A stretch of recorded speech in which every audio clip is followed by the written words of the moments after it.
Hello friend, आपका अपना YouTube channel में बहुत बहुत स्वागत है। तो आज के वीडियो में हम लोग कॉन्स्टिट्यूशन देखने वाले हैं, यानी कि भारतीय संविधान। ठीक है, तो वीडियो में बने रहिएगा एंड तक। ये लिखावट पर मत जाइएगा कि आपको लिखना है। ठीक है, इतना सारा लिखा है, लेकिन हम आपको हेडिंग पॉइंट लिखवाएंगे। ठीक है, मेन हेडिंग लिखवाएंगे जो आपको एसएससी जीडी में भी मदद करेगा, एसएससी जीडी में भी। ठीक है, या दोस्तों ऑल स्टेट पुलिस, ठीक है, जितने भी स्टेट हैं, all state police, all state PCS, all state exam के लिए एसएससी, ठीक है, सारे के लिए बेहतरीन होगा। ठीक है, तो चलिए फ्रेंड, बिना टाइम वेस्ट किए क्वेश्चन स्टार्ट करते हैं। ठीक है, यहाँ से सिर्फ आप लोगों को क्वेश्चन बनेगा। ठीक है, आपको ये सिर्फ पढ़ने के लिए दिया गया है कि आप लोग अगर लिखना चाहते हैं तो लिख सकते हैं। यदि हम लिखवाएंगे दोस्तों तो आप लोग वो लिखना चाहेंगे तो और ज़्यादा बेहतर होगा। ठीक है, ये आप लोगों को जो लिखा हुआ है इसको नहीं छापना है। ठीक है, इसको बिल्कुल नहीं छापना है। इसमें से मेन हेडिंग हम लिखवाएंगे। ठीक है, मेन हेडिंग। ठीक है, जैसे कि यहाँ पर एक बार पढ़ के सुना देते हैं क्या लिखा है। सभी के लिए बराबर कानून हो। ठीक है, यानी कि जो बड़ा हो, छोटा हो, नीच हो, अमीर हो, गरीब हो, सभी के लिए समान कानून है। उसी को ही दोस्तों भारतीय संविधान यानी कि कॉन्स्टिट्यूशन ऑफ इंडिया कहते हैं। ठीक है, जिसके दोस्तों बराबर रूप से देखा जाए। ठीक है, देखिए यहाँ पर मेन चीज़ लिख लीजिए। आप लोग पहला पॉइंट में डाल लीजिए दोस्तों, पहला पॉइंट में लिखिए सभी के लिए बराबर कानून को संविधान कहते हैं। सभी के लिए बराबर कानून को ही संविधान कहते हैं। और दूसरा अब लिख लीजिएगा, दूसरा स्टेप। ठीक है, ऐसे लिख लीजिए दोस्तों, हेडिंग बना लीजिए। ठीक है, हेडिंग जैसे कि ऊपर में लिख दीजिए कॉन्स्टिट्यूशन। ठीक है, कॉन्स्टिट्यूशन लिखने के बाद यहाँ पर 2-3 हेडिंग दे दीजिए नीचे की तरफ। ठीक है, 2-3 हेडिंग दे दीजिए। ठीक है, जैसे कि मैं हेडिंग दे दिया।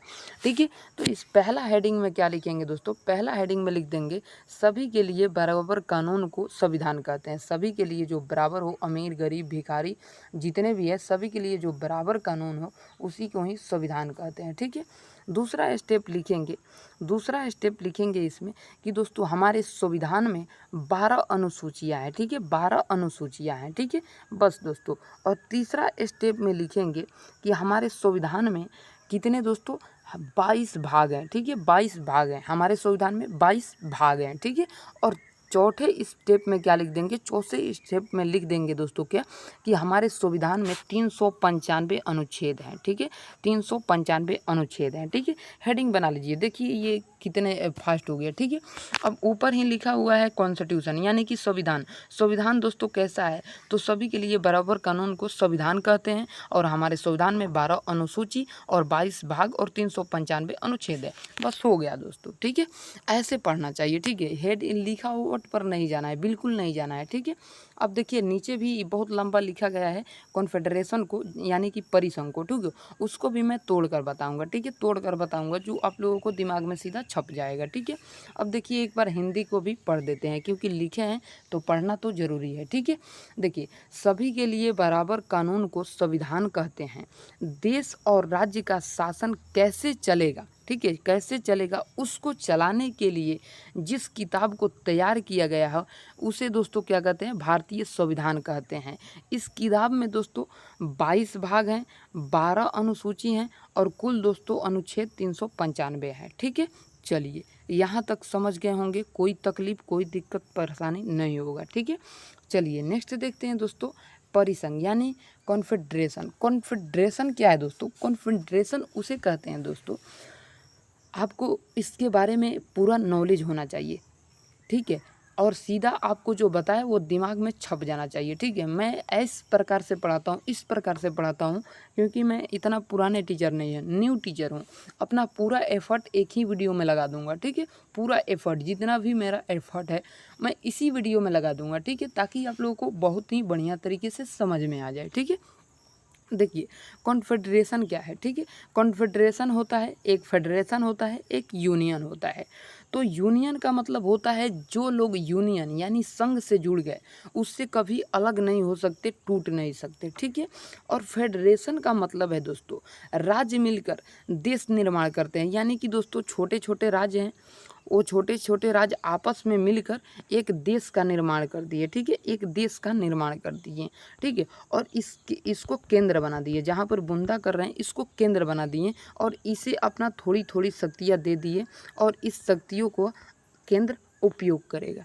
ठीक है, उपयोग करेगा। ठीक है, समझ गए होंगे यहाँ तक। तो चलिए आगे बढ़ते हैं और आगे हम लोग समझते हैं। ठीक है, इसको कट कर देते हैं, आगे समझते हैं हम लोग।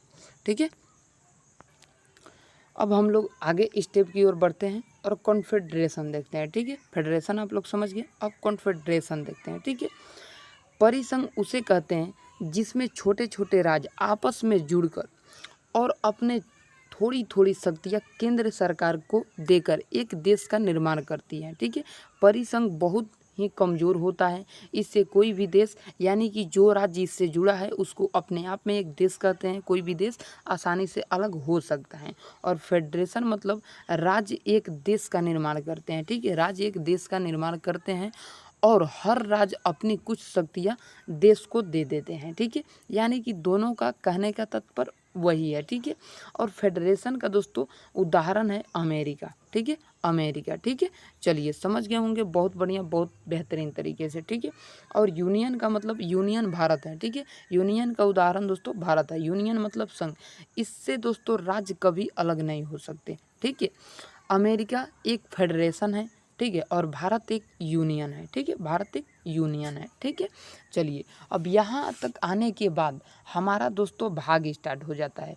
तो आज हम लोग भाग 1 को कवर करेंगे। ठीक है, भाग 1 को आज हम लोग कवर कर देंगे। ठीक है, चलिए तो भाग 1 में दोस्तों आर्टिकल 1 से 4 तक आता है। भाग 1 में आर्टिकल 1 से 4 तक अंदर इसका समाहित हो जाता है। ठीक है, तो यहाँ पर लिख दिए हैं भाग 1 में क्या लिखा है दोस्तों, राज्य एवं संघ, यानी कि संघ और राज्य का चर्चा है। तो संघ और राज्य का मतलब क्या होता है दोस्तों। ठीक है, तो अब हम लोग पहले भाग के बारे में समझ लेते हैं। ठीक है, भाग 1 के बारे में, उसके बाद हम लोग इसके आर्टिकल में घुसेंगे। ठीक है, बिना दोस्तों गहराई ना पे घुस जाना नहीं चाहिए। ठीक है, तो पहले इसका दोस्तों ऊपर का गहराई देख लेते हैं, उसके बाद इसके अंदर का गहराई नाप लेंगे। ठीक है, देखिए भाग 1 में संघ और राज्य का चर्चा है। संघ का मतलब होता है दोस्तों कि भारत हर राज्यों का संघ है। ठीक है, चलिए, और राज्य का मतलब होता है, इसमें दोस्तों चर्चा किसका है, यानी कि भाग 1 में दोस्तों चर्चा है 8 यूटी का और 28 दोस्तों राज्य का। ठीक है, 28 दोस्तों राज्य का। ठीक है, इसे लिख लीजिए, इसे लिख लीजिएगा, आप लोग नोट करके लिख लीजिएगा। ठीक है, भाग 1 में फिर से समझा रहे हैं दोस्तों, भाग 1 में 8 यूटी यानी कि 8 यूनियन टेरिटरीज यानी कि केंद्र शासित प्रदेश और 28 राज्य का चर्चा है। ठीक है, चलिए, और भाग 1 में दोस्तों 1 से 4 तक अनुच्छेद यानी आर्टिकल का चर्चा है। ठीक है, अब चलिए हम लोग पहला आर्टिकल को देखते हैं। पहला आर्टिकल में क्या लिखा है, पहला आर्टिकल में लिखा है दोस्तों भारत अर्थात इंडिया। ठीक है, भारत अर्थात इंडिया राज्यों का संघ, अर्थात दोस्तों इसके राज्य कभी भी टूटकर अलग नहीं हो सकते हैं। ठीक है, इसके राज्य दोस्तों कभी टूटकर अलग नहीं हो सकते हैं भारत से। अगर आज चाहे दोस्तों बिहार भारत से अलग होना, ठीक है, यूपी चाहे भारत से अलग होना, ठीक है, तो ये अलग नहीं हो सकते। और इसे दोस्तों बिहार का महत्वपूर्ण अंग भी माना जाता है, क्योंकि आज तक दोस्तों यूपी, बिहार, झारखंड ये राज्य ऐसा है दोस्तों जिसने आज तक पृथक राज्य का मांग नहीं किया है। इसमें छोटे छोटे 1-2 कीड़े मकोड़े मिलेंगे जो लास्ट में बताएंगे, वो मांग किए हैं।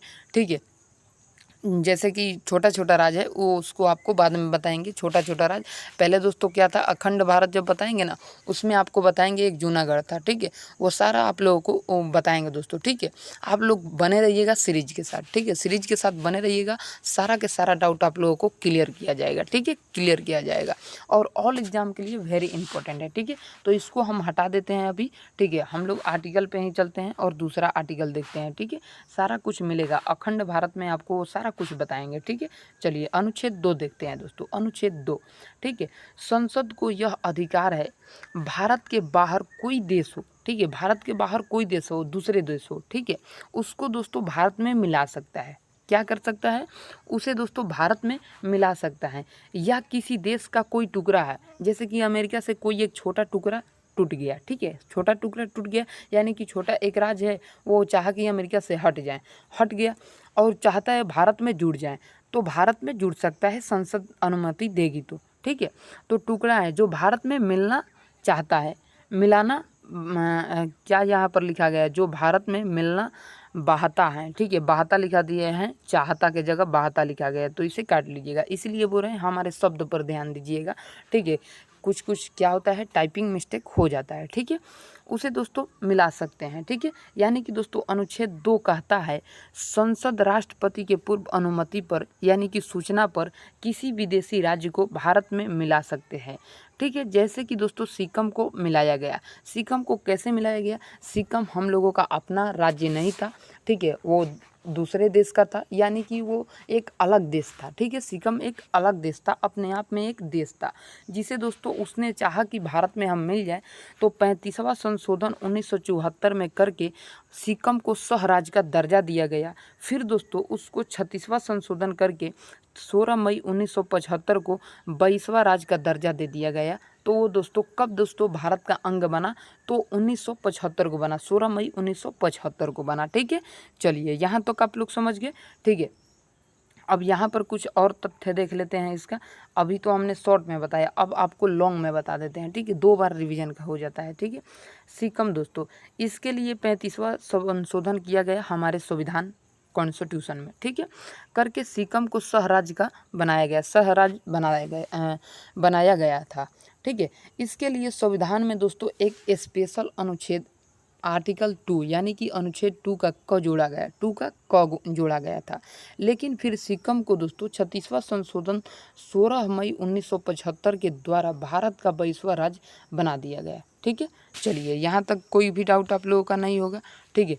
अब तीसरा देख लेते हैं दोस्तों, तीसरा, ठीक है। तीसरा क्या है दोस्तों? अनुच्छेद तीसरा यानी कि आर्टिकल तीसरा, ठीक है। संसद दोस्तों राष्ट्रपति के पूर्व अनुमति से भारत के किसी भी राज्य को बिना उसके अनुमति नाम, सीमा, क्षेत्र में परिवर्तन कर सकती है, ठीक है। अब हमारा लफ्ज़ सुनिए, ये तो लिखा हुआ था, मेरा लफ्ज़ सुनिए, ठीक है, मेरा शब्द, ठीक है। जैसे कि दोस्तों ये हमारा राज्य हो गया बिहार, और ये हमारा राज्य हो गया दोस्तों छत्तीसगढ़, और ये हमारा राज्य हो गया दोस्तों आपका एमपी, ठीक है, एमपी मान लीजिए, ठीक है। तो इसको लिख भी देते हैं, यहाँ पर बिहार लिख देते हैं, यहाँ पर दोस्तों यूपी लिख देते हैं, यहाँ पर एमपी लिख देते हैं, ठीक है, एमपी। अब दोस्तों ये इतना बड़ा बड़ा देश है या छोटा छोटा देश है, अगर संसद का है चाहेगी तो इसके नाम में नाम चेंज कर देगी, एमपी को यूपी बना देगी, यूपी को एमपी बना देगी, ठीक है, नाम परिवर्तन कर सकती है।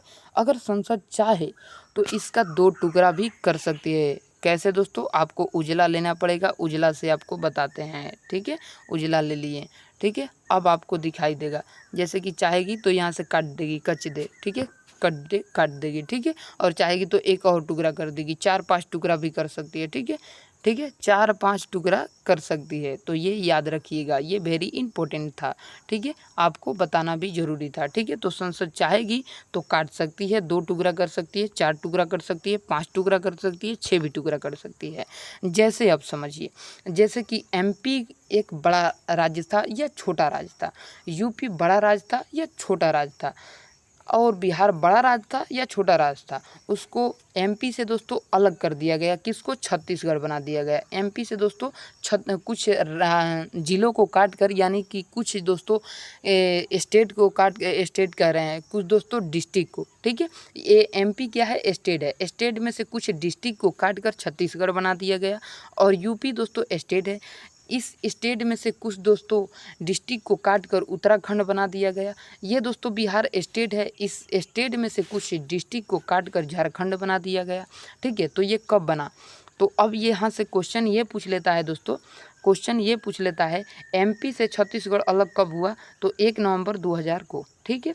यूपी से उत्तराखंड कब अलग हुआ? तो 9 नवंबर 2000 को। बिहार से झारखंड कब अलग हुआ? तो 15 नवंबर 2000 को। यानी कि याद रख लीजिएगा 2000 में दोस्तों, 2000 में, ठीक है, इसको थोड़ा छोटा कर देते हैं, 2000, ठीक है, यहाँ पर 2000 ईस्वी को दोस्तों हमारे 3 राज्यों में परिवर्तन किया गया, यानी कि बदलाव किया गया, ये याद रखिएगा, ठीक है। और तीनों दोस्तों नवंबर में ही किया गया था, ठीक है, नवंबर में ही, बस डेट अलग है, मंथ और ईयर सेम है, ठीक है। चलिए अब अगला देख लेते हैं। अगला हमारा क्या है दोस्तों? अगला है आर्टिकल नंबर 4, ठीक है। इसको अखंड भारत को कल देखेंगे, ठीक है, अखंड भारत को कल देखेंगे। अनुच्छेद 4 देख लेते हैं, ठीक है, अनुच्छेद 4 देख लेते हैं। जब संसद अनुच्छेद 2 का प्रयोग करेगी, यानी किसी विदेशी राज्य को मिलाएगी भारत में, ठीक है। अनुच्छेद 3 यानी कि अनुच्छेद 3 का प्रयोग करेगी, यानी कि दोस्तों किसी राज्य को तोड़ेगी, तो उनके लिए दोस्तो68 राष्ट्रपति से विशेष बहुमत की ज़रूरत, यानी कि विशेष बहुमत या विशेष अनुमति की ज़रूरत नहीं है, क्योंकि अनुच्छेद 368 या अनुच्छेद 368 के बाहर रखा गया है।